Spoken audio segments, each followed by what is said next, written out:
married. Soon, Joe and Garfield conceived their first child. I think I fell pregnant with my daughter either the first or second time that I slept with Levi. I think what first attracted Belfield to Jo was the fact that she was a bit younger than him. She was in quite a vulnerable situation. She'd just lost her father. So he saw somebody who he could mould, essentially. These relationships often start in a place of love, care, excitement, and genuine sort of companionship. But then something happens when it gets distorted. Less than 1 year into the relationship, and shortly after the birth of their daughter, Levi's behavior began to change. It was the slow steps. Like, if your mobile rang, he'd pick the phone up so he could see who was calling. Having a bath, he would say, don't shut the door. At the time, you don't think about these things, but when you added it all up together, you think, wow, how did it escalate so quickly? Belfield's behaviour towards Jo is textbook coercive control. So when her phone rings, he will see who's calling and whether she's allowed to talk to them. This contributes to a chipping of someone's identity, their sense of personhood, their sense of self, because then they're much easier to control. The controlling became I don't touch any of your shit until you, what I would unless do, you say, who I hey, would grab talk that, to. do this, do that, you know? Once he actually convinced me I'd had an affair, he even named someone, I can't even remember the name, and he was like, oh, I know you're seeing him, I know you're seeing him. And you actually start to question, have I done something wrong? I know I haven't had an affair, but he can convince you.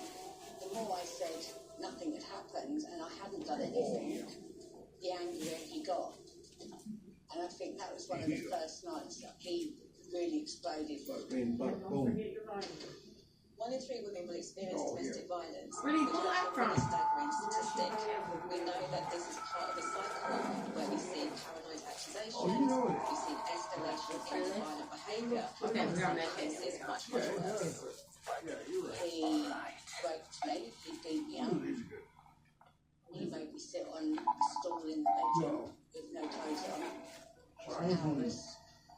He'd come over and where he'd hit you, Cream cheese and if you had bruises, he used to poke you in the bruises, and if you cried, he'd hit you again.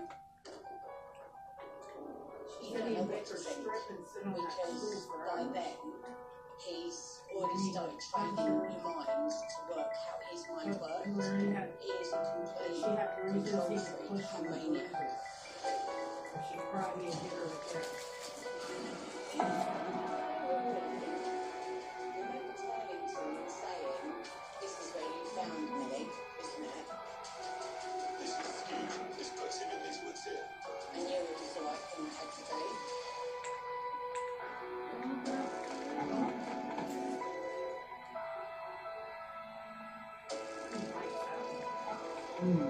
You like the cream cheese and chives?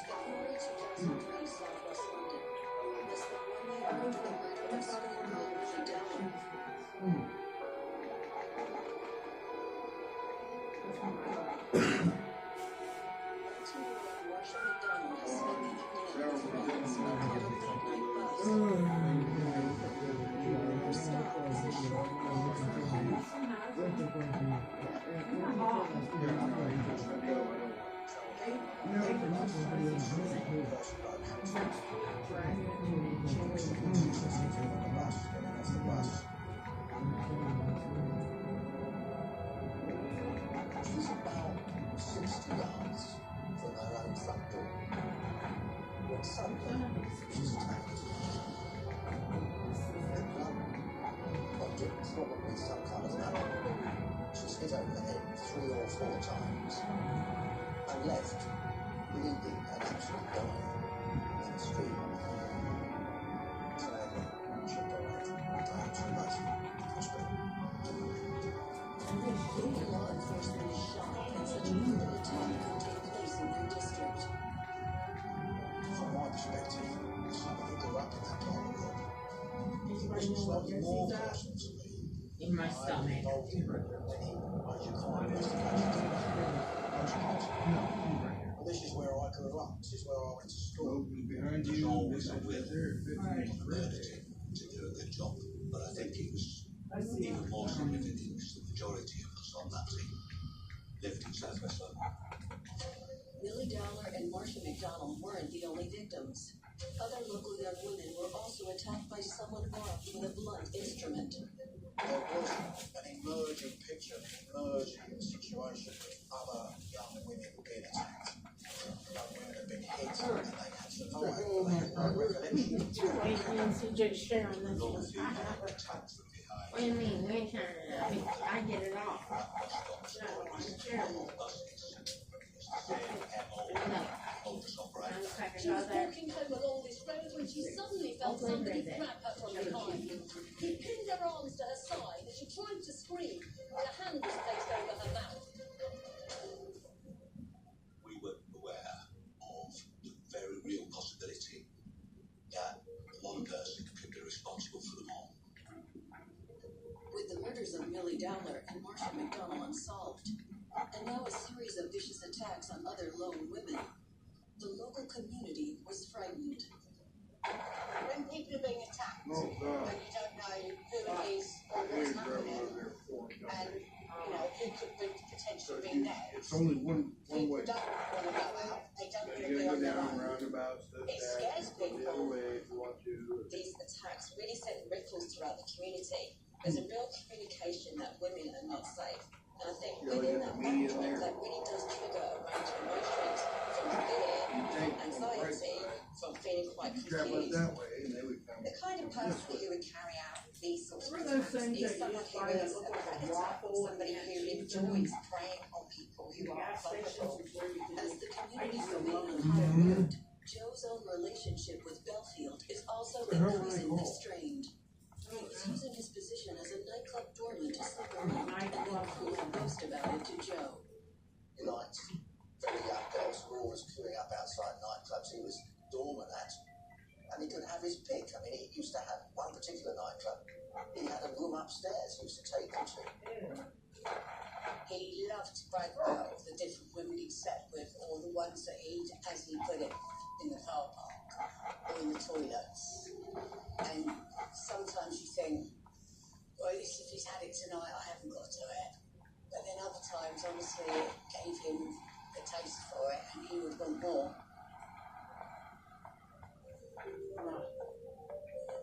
One of Joe's passions is horse riding. Why would they? She would often visit a local Even stable say, to yeah, I'll go escape there. Levi. You see that somewhere? They're very therapeutic animals, very therapeutic. Night glasses. When I was going through all the trouble with Levi, I wouldn't be I very much. go to the stables and that's my getaway and my sanctuary. So I could just be with them and I didn't have any worries, any hassle. A horse offers a different connection because they can love unconditionally, they can be reliable, they can offer opportunities to process trauma. And so with Joe finding the horses or the stables a sanctuary is a really important element because her own home wasn't a sanctuary, it was a source of fear and anxiety. Joe often took part in the nearby Eaton Horse Show, but even with horse riding, Levi wanted control. When we went to shows and we did well, we loved it. Obviously it was something else to show Well, off. I love that. Levi tried to take the horses away from me regularly, and that was the one thing I would never, ever have given up. May 2004, just over a year after the brutal murder of Marcia McDonald, Southwest London is beginning to return to normality.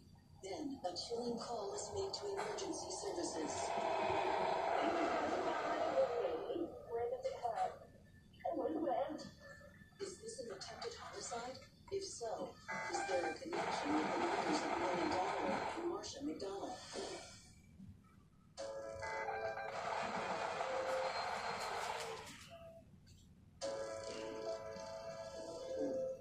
I got packed up. There's a killer stalking the streets of Southwest London, targeting young blonde women near bus stops and savagely attacking them. Ooh, The that one was police a are a little child. closer to finding the perpetrator when a terrifying call is picked up by emergency services. Where did it hurt? I smell something burning. Code Sheedy, 18-year-old girl. You smell it? No, you're listening. making her way home. I'm smelling and I don't smell nothing. She's aware of Damn video. car, its lights off, but its engine running. It's not this, because I literally just turned it on. She crosses the road.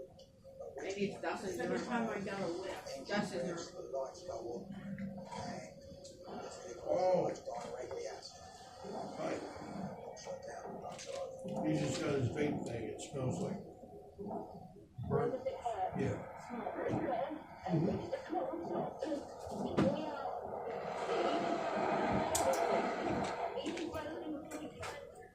Every time he's got that vape thing and he does it in there, it smells like burnt stuff. My children were primary school age. Not for me, I don't smell Their nothing. head teacher was Kate Mark. I do now, so that's stood up. You can close the door if you like. I'm right near his door, so I would smell it. So you wouldn't. It's going to the ductwork and you're not standing up. You see that? She gives really significant information about the vehicle involved. The What ductwork ductwork? effectively. She describes a white dark, blacked out window. This lady said There's a vital pieces of information that make that vehicle unique. She got on a bus at Twickenham. You look at the time of night, young blonde girl, the circumstances of the attack, if you substitute the car for the blunt instrument, then everything else is exactly the same. When we look at what happened to Kate Sheedy, this is something special. This really does have feels The press were very clearly linking this at the time and saying, is there a serial killer on the loose in southwest London? In general terms, Britain is not a violent country. And certainly, ran her over and she said she in terms of serial killers, they are quite rare. But the facts stood for themselves. 2 murders and multiple assaults on young women close to bus stops, all within the same area of London. So it's in my area, killing young women, it's abducting young girls. You simply have to get it. While police worked tirelessly to find the attacker, Joe Collins was becoming increasingly isolated in a violent relationship with Levi Belfield. I think people knew that it was a bit of a tricky relationship. My best friend used to say to me, "It's not right. What's going on?" And I said, "Nothing, it's all right." He'd say, "Come on, I know something's not right." And he'd, no, it's fine. You feel embarrassed because you're allowing someone to control you like that. Battlefield taps into these feelings of shame that victims of domestic abuse often have. They don't want to be seen as people that allow this kind of thing to happen to them. And so that increases the humiliation that's felt by the victim, which makes them even less likely to report their abuse to somebody. And now, What's Joe going is about on? to make a sinister discovery. Sometime in '96, I was in my garage and I found a bin liner that had I was in my garage. a balaclava and a knife and a woman's magazine. And when I flicked through it, all the blonde faces had been stabbed or slashed. The slashing of the women's faces in the magazine is very significant for me because our faces are our identity, they are our personhood, and Belfield is somebody who is constantly trying to remove women's identities and personhoods and basically take away their liberty and their autonomy. Despite this disturbing discovery, like many victims of domestic violence, Joe doesn't turn to the police. You don't go to the police, don't tell anyone. With someone like Levi, you just wouldn't do it because you're too scared to. Firewall again? 3 months since the attack on Kate Sheedy, 22-year-old French student Amélie Delagrange gets on the bus at Twickenham Green, southwest London. Somehow we did. Twickenham Green is a triangular shaped piece of land in between busy suburban streets. Emily misses her regular stop, but it's a warm summer's evening, and she decides to take a shortcut across the green. She's overhead, a number like a raglan line on the edge of the Griffin Square. This crime had an international dimension. Like that became very much the focus. And you, Levi was driving a white van. Joanna Collins walked into the incident room. I was scared of him. You couldn't do this anymore.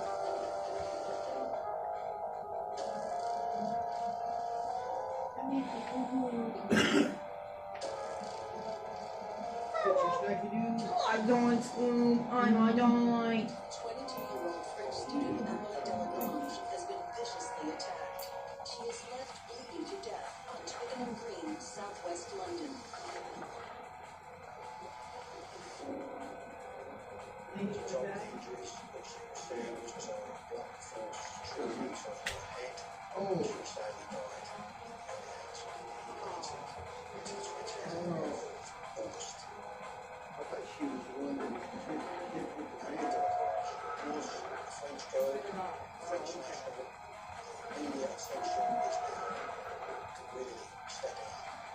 Suddenly, this crime had an international dimension.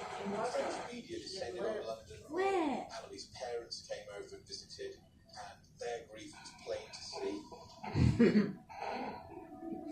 You remember it so bad. Delagrange fits the profile of the previous incidents. The victim is young, female, blonde. An attempt appears to have escaped. I'm gonna read this later. The heat is on to find the killer. There's a point while you're burning alive and it's just plenty warm before the act makes sense. 25 to 30 Please, for an officials. Our murder team doubled overnight. We had officers drafted in from all over the Met to help us at that stage, because we were very aware at that time of the other crimes that had happened. By 1997, constant violence finally forces Joe to leave Belfield. When it came to an end with me and Levi, I was actually pregnant with my son. So he came round and we had a blazing row on my doorstep because I wouldn't let him in the house. I got quite a few kicks and punches and digs on my lioness and then my cubs. And to bring me up when I was pregnant with his son, that's not happening. And it was at that point that I thought, that's enough now. And I stopped being scared of him. What muscle? August 29th, 2004. 10 days since Amelie's murder, and detectives have been struggling to find clues. Now, they finally get a break. We knew Emily had had a handbag in her possessions. She was out that night, but they went with her. Detectives contacted Emily's cell phone provider. We were able to speak to her phone company, who told us that her phone had what they call an explicit disconnection. An explicit disconnection means that either the battery was ripped out or it was submerged in water. We knew what time that had happened, 7 or 8 minutes after we knew the time that it was attacked. The explicit disconnection reveals the time the phone went dead and crucially its location, Walton on Thames, where Millie Dillon vanished in March 2002. She called and said I got ran There had over. been some significant police activity down by the bridge, just south of Twickenham Green. And I remember we went down there to get some shots of it. And we saw police divers in the water. Within hours, police divers find something. That's when we found Emily's keys and her mobile phone recovered from the scene. The cell data reveals the whereabouts of the killer at 2 precise times.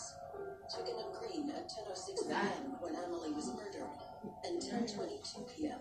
the time her cell phone was thrown into the river at Walton on Thames.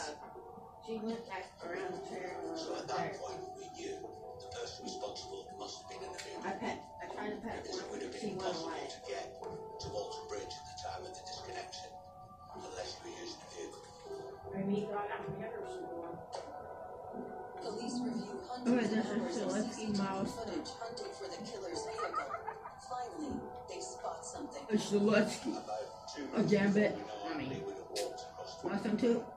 There's this Yes. little white van Yes. that hadn't been there That. when the last bus passed. It look at the next bus, and it was there. And then the next bus that comes past after we know Amberley's been attacked, it's no longer there. But there is a snag. Identifying the Sure, suspicious white too. van. The problem we had was, whilst I described the CCTV as being useful, it wasn't good enough to get a registration number. And that was frustrating. We can take pictures of the freaking But moon. there is a big No problem. fair. White vans are one of the most common vehicles on London streets. Thousands of delivery drivers use them every day. Londoners even have a nickname for them, White Van Man. Joe Collins catches the evening news and hears about the violent attack on student Emily Delagrange. A lone blonde female, a white van, Southwest London. Joe connects the dots. You know the deal. With Emily Delagrange, I don't know why. I don't know if it's because it was closer to my home. But for some reason, I had a gut feeling. And then she was driving a white van. It's like a switch. Fair. You know the deal. She decides to report Levi to the police. I knew it was the right thing I had to do.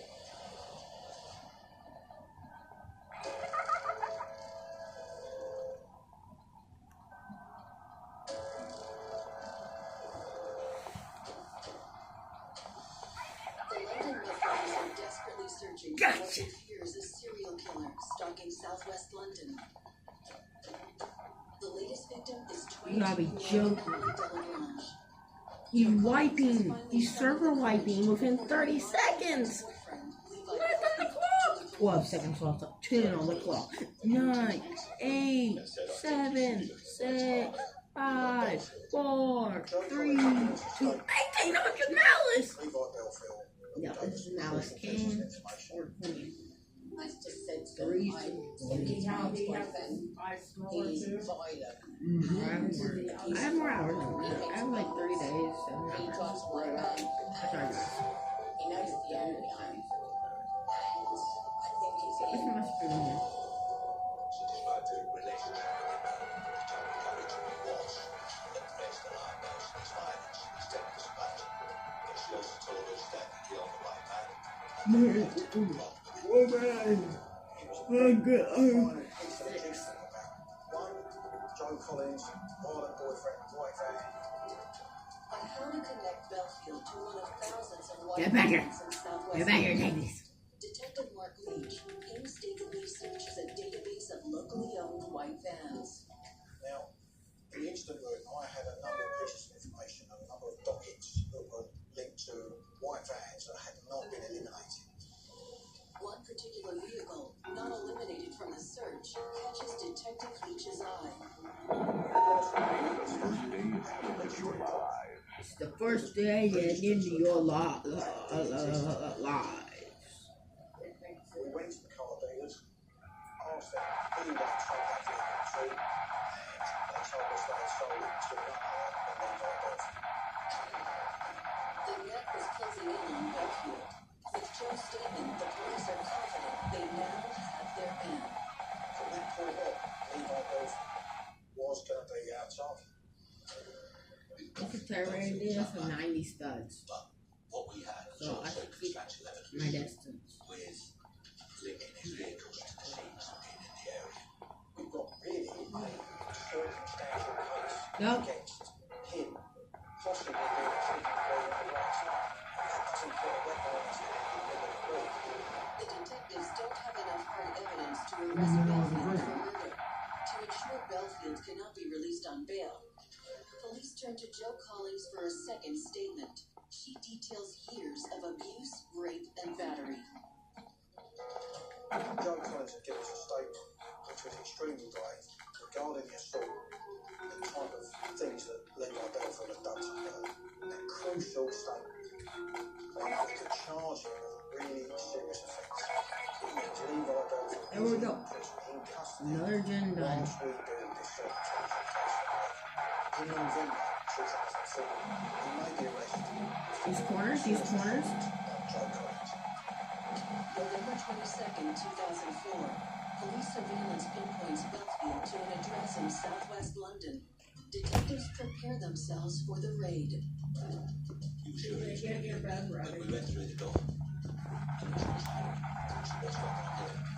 He did what no one did. 1 minute.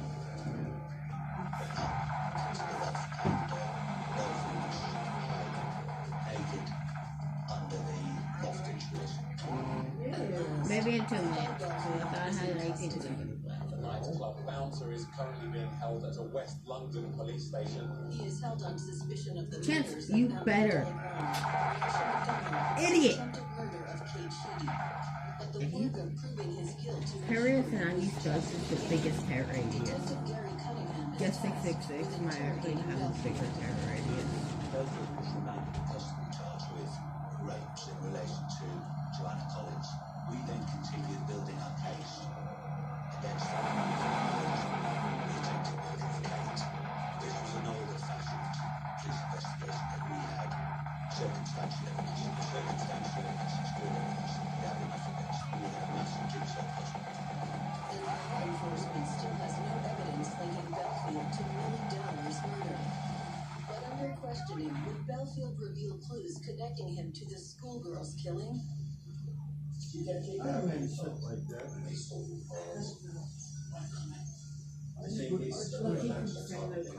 See what I mean? Yeah. Okay, he's shit like that. If I turn the boat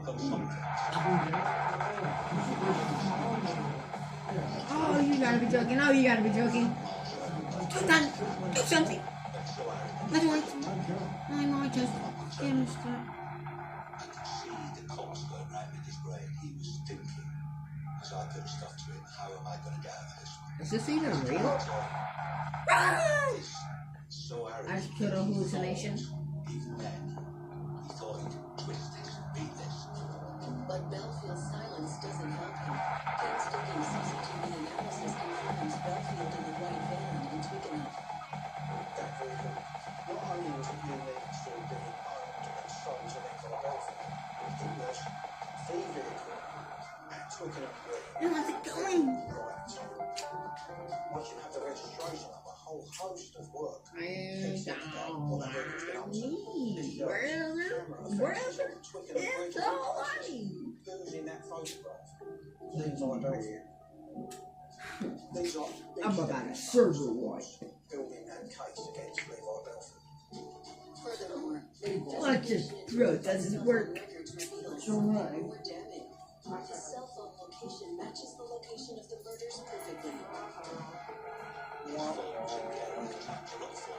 Good fuck. Put an individual's phone in the area, even if they're not using it. With CCTV footage of the van and cell phone data connecting Belfield to the crime scenes, the detectives had him. Springtime in 2006, he was charged with the murder of Emily, the murder of Kate, and a murder of Marshall. By H2O Delirious. Special cameo by H2O Delirious.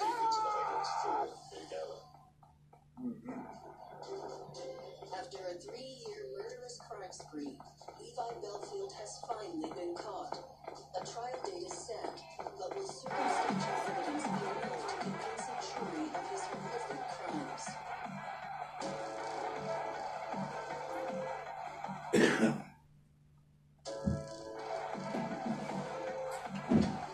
October 2007, Levi Belfield has been charged with the murder of Marcia McDonald, Emily Delagrange, and the attempted murder of Kate Sheedy. There is insufficient evidence to prosecute him for the murder of Millie Dowler. He's brought to the Old Bailey, England's oldest I trial know, house. that's what I'm saying. She that when she died.